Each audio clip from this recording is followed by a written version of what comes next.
Vamos falar agora do desenvolvimento da genitália externa. Peguei esse slide emprestado dos colegas de anatomia, só para relembrar as estruturas principais. Também para podemos padronizar os termos e as coordenadas anatômicas que eu vou usar. Então, na anatomia, costuma se chamar essa superfície anterior, que fica anterior, né, ao corpo humano ereto. Aqui eu vou chamar de ventral e dorsal, porque o embrião ainda não tem essas definições de anterior e posterior nesse sentido anatômico formado. Então, na região ventral, nós teremos clitóris, aqui uma estrutura pequena, sensível, que fica na região mais ventral ou superior, visto nessa figura do reprodutor externo. Temos, então, os lábios menores envolvendo o vestíbulo da vagina, aqui nesse orifício, e também a saída da uretra. E envolvendo tudo do lado de fora, né, nós temos os grandes lábios.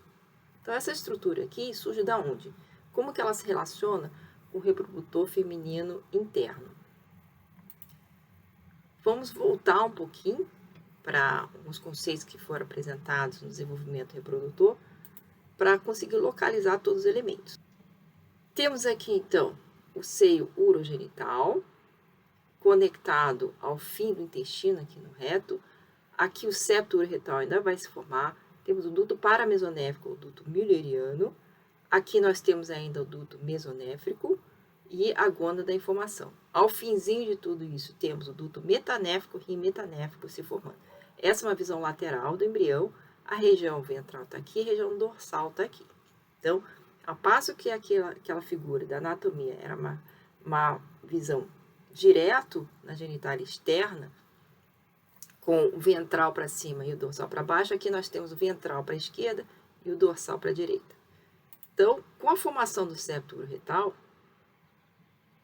vamos ver aqui, nós temos a divisão agora do seio urogenital, propriamente, aqui onde vai encostar nessa superfície externa, e aqui nós temos o reto.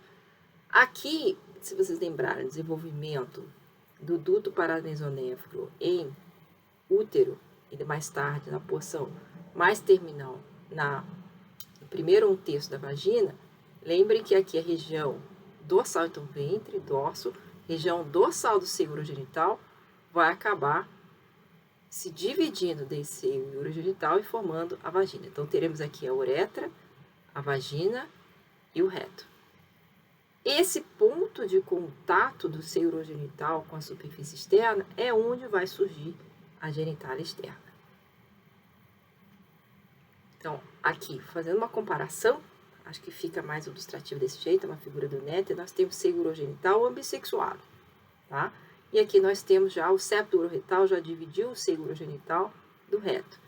Rim, duto paramesonéfrico e aqui duto mesonéfrico, que vai sumir nos indivíduos de sexo genético feminino. No feminino, note o que acontece. Esse duto paramesonéfrico fundido, formando o útero e um terço interno da vagina, vai se juntar com essa superfície dorsal do seio urogenital para formar essa saída da vagina. E aqui nós temos a uretra. Nessa região aqui, onde vocês estão vendo, o vestíbulo vai ser formado e ao redor dele a genitália externa. No masculino, também é a mesma coisa, só que não tem esse orifício reprodutor, então a uretra vai se estender. Vamos falar um pouquinho só do reprodutor masculino, porque vocês vão ter mais detalhes sobre isso. Bom, então nessa região, vamos fazer o seguinte, agora eu estava vendo de lado, vamos virar de frente. Então, estava vendo assim, né, de lado, nós temos aqui, isso aqui está mais um terço, né, 3/4, né? Mas aqui nós temos o seio urogenital, esse tubo amarelo de trás seria o final do intestino, a porção terminal do intestino. Temos aqui os dutos paramesonéfricos, temos aqui o duto mesonéfrico, e esse é o pontar some, né? Esse círculo redondo que vocês estão vendo é o ponto de contato do seio urogenital com a superfície externa. Então, vamos girar. E agora é essa visão que vocês vão ter a partir de agora. É uma visão em que o ventre todo do embrião está virado para vocês e as costas ou dorso está virado para trás da tela. Nessa região, por razões da proximidade desses tecidos, vai ocorrer fenômeno de biologia celular, de indução, ou seja, sinalização celular à célula, que vai fazer com que as células da superfície diferenciem pregas da cloaca. Então, aqui, nessa região amarela, vai surgir as pregas da cloaca. Elas surgem também de forma ambissexuada. Então, as pregas da cloaca, na região ventral e na região dorsal, vão formar estruturas progenitoras diferentes que são ambissexuadas. Nesse momento, não há diferenciação sexual. Então, ambos os sexos vão ter essas estruturas. Então, mais na região ventral, teria o tubérculo genital. Logo abaixo, ou mais dorsalmente, se quiser, mais em direção ao ânus, né, o futuro ânus, teremos as pregas uretrais, que vão estar flanqueando, ou seja, vão estar circundando a futura saída da uretra. E com o surgimento do septo uretal, nós temos agora aqui a definição do ânus. Então, antes tudo era uma saída só, e agora nós temos uma saída da uretra e uma saída do ânus na região mais perto das costas, mais dorsal. Na região mais ventral, mais perto da barriga, temos o tubérculo genital. Essas pregas uretrais, no começo, tem uma membrana fina, chamada membrana urogenital, que vai ser perfurada e depois tem comunicação. Então, essas estruturas são ambissexuadas, ok? Vou colorir aqui para vocês verem melhor. Então, tubérculo genital, nessa região ventral. Aqui nós temos as pregas uretrais e agora tem mais uma estrutura que eu quero apresentar para vocês, que está por fora das pregas uretrais, que são as elevações lábio-escrotais. O próprio nome já indica a ambissexualidade dessa estrutura. Ela vai formar ou os grandes lábios ou o saco escrotal, dependendo do sexo genético do feto. Tá? Então temos tubérculo genital, pregas uretrais e elevações lábio-escrotais. O que acontece no desenvolvimento diferenciado dos dois sexos? Então existe, no caso do feminino, as mudanças são sutis em relação a esse progenitor ambissexuado comum. Então no feminino vai ficar o tubérculo genital, vou falar isso com mais detalhes mais para frente, vai formar o clitóris. Aqui as dobras uretrais vão formar os pequenos lábios e as elevações lábio-escrotais vão formar os grandes lábios lá de fora. Então basicamente segue o mesmo desenho, com poucas modificações em relação ao precursor ambissexuado. O masculino tem uma diferenciação um pouquinho mais complexa, que vai ser explorado em outra disciplina, em outra aula, que seria a formação, essas duas metades, né, o bilateral das dobras uretrais, das elevações lábio-escrotais, vão se unir aqui no meio, numa ráfia mediana, para fechar numa estrutura única. Vamos ver primeiro o feminino. Então, feminino tem essas, vamos ver mais detalhes, deixa eu ver se tem mais aqui. Então, só para vocês verem a equivalência das estruturas, todas essas três estruturas estão presentes em ambos os sexos, mas com a diferenciação sexual, passa a formar estruturas anatômicas diferentes. Então, o tubérculo genital forma o clitóris e a ponta do pênis, seria a glande. As pregas uretrais formam os pequenos lábios no feminino e no masculino formam o cabo cavernoso do pênis. E as elevações lábio-escrotais, o nome já indica, né, formam os grandes lábios no feminino e o saco escrotal no masculino. Então, no feminino, esses meus slides rosas são sempre no feminino, o feminino as modificações não são muito radicais em relação a esse precursor. Basicamente, o que vai acontecer? O tubérculo genital, ele não cresce muito em relação às outras estruturas e também, em vez de ficar no eixo ventro-dorsal, no dorso ventral, ele vai ficar perpendicular, ele move de ângulo um pouco para ficar perpendicular ou paralelo ao eixo corporal principal. E também vai ser coberto pelos lábios pequenos, né, os pequenos lábios, né, e ficar um pouquinho mais escondido e protegido do meio ambiente. Os pequenos lábios das pregas uretrais vão ficar aqui flanqueando a saída da uretra e o vestíbulo, né, a saída da uretra e da vagina, e os grandes lábios flanqueando lá de fora. As posições e as formas não vão mudar muito. Então, aqui nós temos a equivalência em relação ao slide que é usado na anatomia. É claro que isso não quer dizer que não existem expansões e adições de tecido, simplesmente que o desenho total fica muito parecido. Então, vai ao claro, vai ter mais acúmulo de tecido adiposo nos grandes lábios, para dar aquela forma mais inchada, né? E vai ter um crescimento do pequeno lábio para cobrir melhor o vestíbulo. Então, só para vocês verem, em termos de modificações, então nós temos aqui esse precursor comum, ambissexuado, da genitália externa, no aspecto feminino e no aspecto masculino. Vou passar primeiro o feminino, depois vou passar o masculino para vocês verem a diferença. Então, aqui nós temos surgimento do septo uroretal, e agora é mais ou menos isso. Bem sutil e simples. De uma certa forma, pode-se dizer que o reprodutor feminino foi de detalhista nos dutos, quero um duto novo, duto paramesonéfico, não quero usar o duto mesonéfico, aqui na genitália externa optou por uma forma mais simplificada. É isso de precursor que tem? Então vamos com isso mesmo. Se quiser pensar de uma forma mais antropomórfica. Aqui, no masculino, o mesmo precursor, então mesma sequência, vai surgir o septo uroretal, mas notem o que acontece, deixa eu ver se eu consigo dar uma pausa aqui. Notem o que acontece agora com as dobras uretrais e as elevações lábio-escrotais. Veja, aqui, nesse caso, eles continuam individualizados, lado esquerdo e lado direito. Aqui, nesse caso, vai ocorrer uma união, uma fusão das duas metades, tanto dessas dobras uretrais, quanto das elevações lábio-escrotais, formando, então, uma estrutura praticamente única. Aqui, ó. Fecha esses dois pontos. Formando, então, o corpo do pênis e o saco escrotal, lado esquerdo e lado direito. Essa ráfia mediana, ela é muito óbvia em recém-nascidos. Ela fica muito, muito pronunciada. É bem interessante quando vocês forem fazer pediatria, se vocês tiverem acesso, à genitália externa dos bebês, darem uma olhadinha.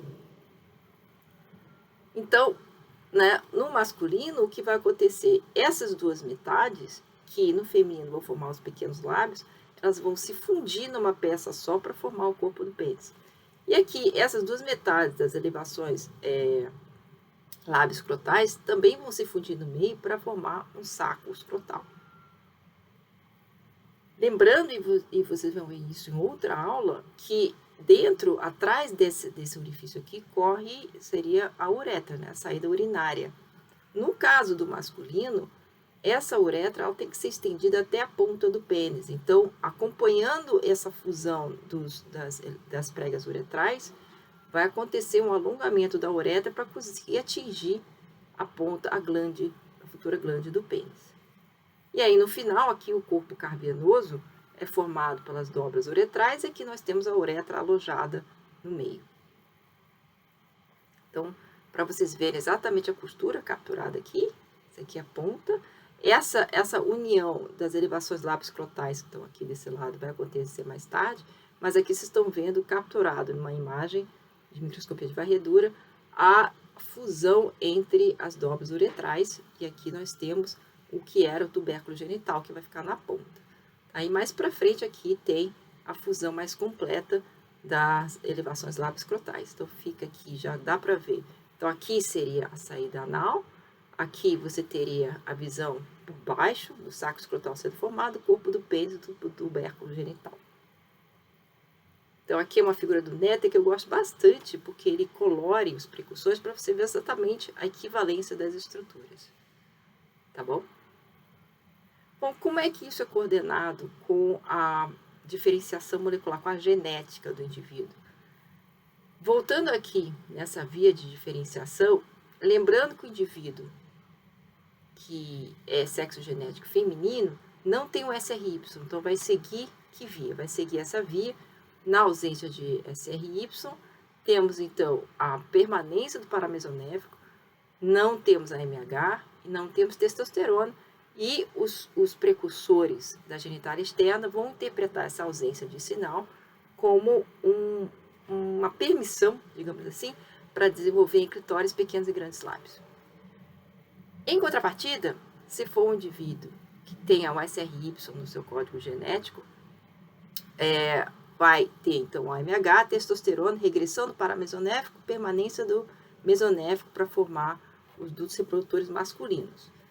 E essa testosterona aqui, além de ajudar a manter o mesonéfico, vai ser convertida de hidrotestosterona pela enzima 5-alfa-redutase. Essa conversão é necessária para a diferenciação do precursor genital em glande, corpo do pênis e saco escrotal. Então, essa enzima ela é necessária para a diferenciação da genitália externa. Mesmo na presença de testosterona, ela não é suficiente. Tem que ter essa enzima para ser convertida em dihidrotestosterona para que as células do tubérculo genital, dos precursores genitais externos, interpretarem como um sinal para se desenvolver em reprodutor masculino. Então, nós temos aqui o exemplo, a testosterona é secretada pelas células das gônadas, vão cair na corrente sanguínea. A presença de 5-alfa redutase converte essa testosterona em dihidrotestosterona, que é um sinalizador hormonal, combina-se com receptores nucleares e vai iniciar uma série de transcrições gênicas que direcionam o desenvolvimento da genitália externa numa genitália masculina. Então, temos aqui uma linha de tempo fechando todos os conceitos que foram abordados com o reprodutor. Nós temos a formação do primeiro meio do seio urogenital com dobramento do embrião. Então, o dobramento do embrião posiciona o seio urogenital na região dorsal reto-peritoneal, onde vai ficar. Surge o duto mesonéfrico para substituir o pronéfrico, né? Então, o mesonéfro vai substituir o pronéfro na capacidade de filtração de metabólitos do embrião que está crescendo rapidamente. Então, tem uma necessidade grande de remoção de metabólitos. Mais ou menos na quinta semana surge o broto uretérico. Obviamente, surgimento do broto uretérico não quer dizer que você tem um rim metanéfrico funcionando, muito pelo contrário. Enquanto se constrói o que eu chamo de rim definitivo, versão 3.0, está ainda em função o rim mesonéfrico para sustentar todo aquele crescimento até o rim metanéfrico estar pronto. Na sexta semana vai surgir paralelo ao duto mesonéfrico paramesonéfrico, e isso é uma fase ambissexuada, ou seja, surge o duto paramesonéfrico em ambos os sexos. Os rins metanéficos que ainda estão em desenvolvimento vão começar a sair da região pélvica e ir para a loja renal, na região mais superior, mais cefálica. E a definição anatômica da anatomia sexual vai acontecer da 10ª semana até a 12ª, iniciando com a diferenciação das gônadas dos cordões sexuais e depois com a definição de que duto vai permanecer, que duto vai ser degenerado e, por fim, a determinação da genitália sexual externa. Então, é nesse marco aqui que costuma se fazer o ultrassom para diagnóstico do bebê, né? Hoje em dia, quase todo mundo já sabe você tem que optar ativamente para não querer saber o sexo do bebê. Então, a maior parte dos ultrassons pré-natais já fazem a determinação sexual através da genitália externa e o mais seguro é fazer a partir dessa segunda semana. Por que não fazer antes? Porque, como vocês viram, os precursores genitais são ambissexuados. Então, antes dessa fase, é muito difícil dizer, né, se vai diferenciar para um lado ou para o outro. No caso particular de bebê de sexo genético masculino, no final da gestação vai ter a descida dos testículos para o saco escrotal. Então, na gestação quase toda, o testículo fica na parte mais baixa da pelve, mas não no saco escrotal. O saco escrotal fica vazio.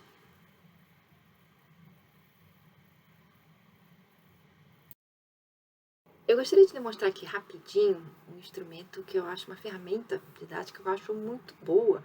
Ela leva e vocês podem levar isso com vocês no resto da vida, porque é um PDF, é um arquivo pequeno, não é um programa, e ajuda muito a localizar os sistemas durante o desenvolvimento embrionário. Então, esse aqui é um PDF que tem um macro, tem que abrir no Adobe Acrobat, tá? Vocês podem ver que dá para girar o embrião em vários aspectos. Aqui, quando eu escolho, vocês podem ver que eu tirei aqui a pele, vou deixar em semi-transparente, vou tirar o sistema muscular esquelético, tirando. Vou deixar só o urogenital. Vou deixar sistema nervoso.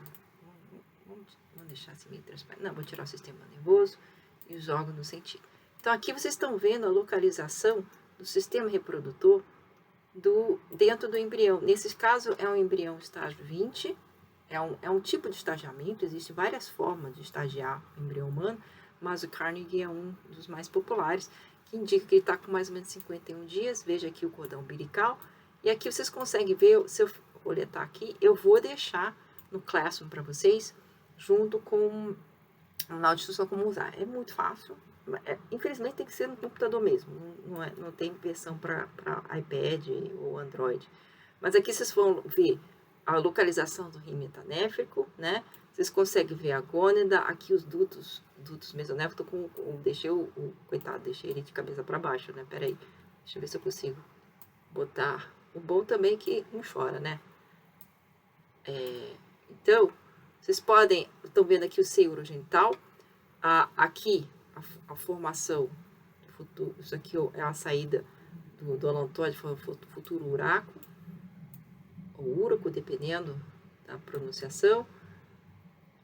Isso aqui foi tudo feito com reconstrução tridimensional de embriões de verdade, então tem alguns detalhes que acabam sendo perdidos, por exemplo, ponto de inserção do duto mesonéfico em relação ao duto metanéfrico não está tão claro assim.